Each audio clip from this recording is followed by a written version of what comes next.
গতকাল দেখলাম ঢাকার একটা রাসায়নিক কারখানায় আগুন লেগেছে এবং একটা গার্মেন্টসে আগুন লেগেছে। এই যে রাসায়নিক কারখানা এবং গার্মেন্টস ঘনবসতি জায়গায় কিভাবে অনুমোদন হচ্ছে, কারা অনুমোদন দিচ্ছে, এই অনুমোদনকারী কর্তৃপক্ষকে কখনোই আমরা আইনের আওতায় আনছি না অথবা প্রশ্নবিদ্ধ করছি না, যে কারণে বারবার এই ধরনের দুর্ঘটনা ঘটছে। ঢাকার ঘিঞ্জি এলাকাগুলোতে যখনই রাসায়নিক কারখানার অনুমোদন হয়, এটা দেখার দায়িত্ব ছিল পরিবেশ অধিদপ্তরের, সেখান থেকে অনুমোদন নেওয়ার কথা। দেখার দায়িত্ব ছিল ফায়ার সার্ভিসেস, তাদের ওখান থেকে অনুমোদন নেওয়ার কথা। এই সমস্ত ঘিঞ্জি জায়গায় কীভাবে তারা অনুমোদন দেয়? এই ঘিঞ্জি জায়গাগুলোতে অনুমোদন দেওয়ার কারণে বারবার দুর্ঘটনা ঘটছে এবং এই দুর্ঘটনার কারণে অসংখ্য জীবনের নাশ ঘটছে, অসংখ্য জীবন অকালে ঝরে পড়ছে।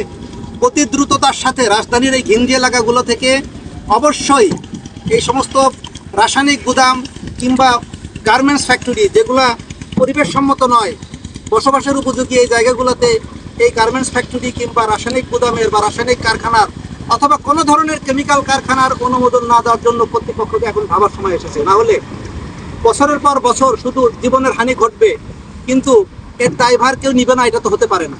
কারণ একটি রাষ্ট্রের জনগণের নিরাপত্তা দেওয়ার দায়িত্ব রাষ্ট্রের। রাষ্ট্র যখন এই সমস্ত দায় এড়িয়ে যাবে, তখন জনগণের নিরাপত্তা দেওয়ার মতো আর কোনো বা নিরাপত্তা নেওয়ার মতো আর কোনো জায়গা কিন্তু নেই। পরিবেশ অধিদপ্তরকে ভাবতে হবে, তাদেরকে স্ট্রিক্ট হতে হবে যে তাদের আইনের ফাঁক বলে বা ম্যানেজ বাণিজ্য করে কেউ কোনো অনুমোদন নেয় কিনা। এ সমস্ত পরিবেশ অধিদপ্তরের নিয়মকানুন রয়েছে, যেখানে দেখা যায় যে আবাসিক এলাকা বা ঘনবসতিপূর্ণ এলাকায় কোনো ধরনের ফ্যাক্টরি নিতে হলে একটা ন্যূনতম দূরত্ব রয়েছে, যে দূরত্ব বজায় রেখে অনুমোদন নিতে হয়।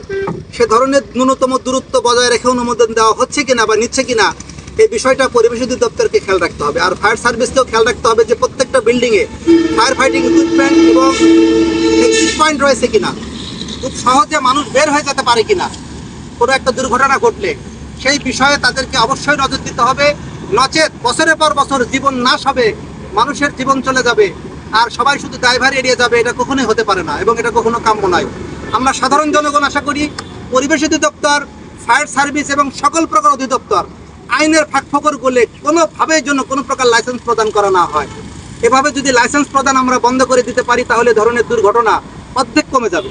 তাই আসুন অতি দ্রুততার সাথে আমরা আওয়াজ তুলি, যে কোনো প্রকার লাইসেন্স প্রদানকারী কর্তৃপক্ষ আইনের ব্যত্যয় ঘটিয়ে কোনো প্রকার লাইসেন্স প্রদান করবেন না।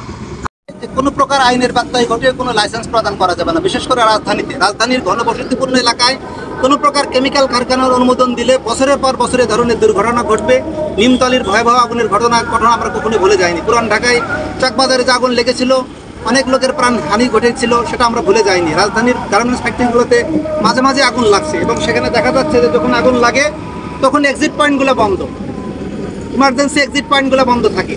এই যে বন্ধ কারা রাখে, কেন রাখে, এবং সেগুলো বন্ধ থাকলে এই যে মানুষ বের হতে পারে না, অসংখ্য তরুণ প্রাণ অকালে ঝরে যায়, এর দায়ভার কে নিবে? এর দায়ভার নিতে হবে, এর দায়ভার নিতে হবে এবং এই দায়ী করতে হবে আমাদেরকে। নচেত কোনো অবস্থাতেই আমরা কখনোই এই ধরনের দুর্ঘটনা থেকে বের হয়ে আসতে পারবো না। তাই আশা করি সাধারণ জনগণ আশা করে যে দেশের রাষ্ট্রযন্ত্র এ ধরনের দুর্ঘটনা কবলিত অবস্থার হাত থেকে দেশকে রক্ষার জন্য, জনগণের জানমাল রক্ষার জন্য অবশ্যই লাইসেন্স প্রদান করার ক্ষেত্রে খুব স্ট্রিক্ট হবেন। লাইসেন্স প্রদান করার ক্ষেত্রে যদি আমরা এখনই সতর্ক না হই এবং স্ট্রিক্ট না হই, তাহলে কখনোই এ ধরনের দুর্ঘটনা কমবে না।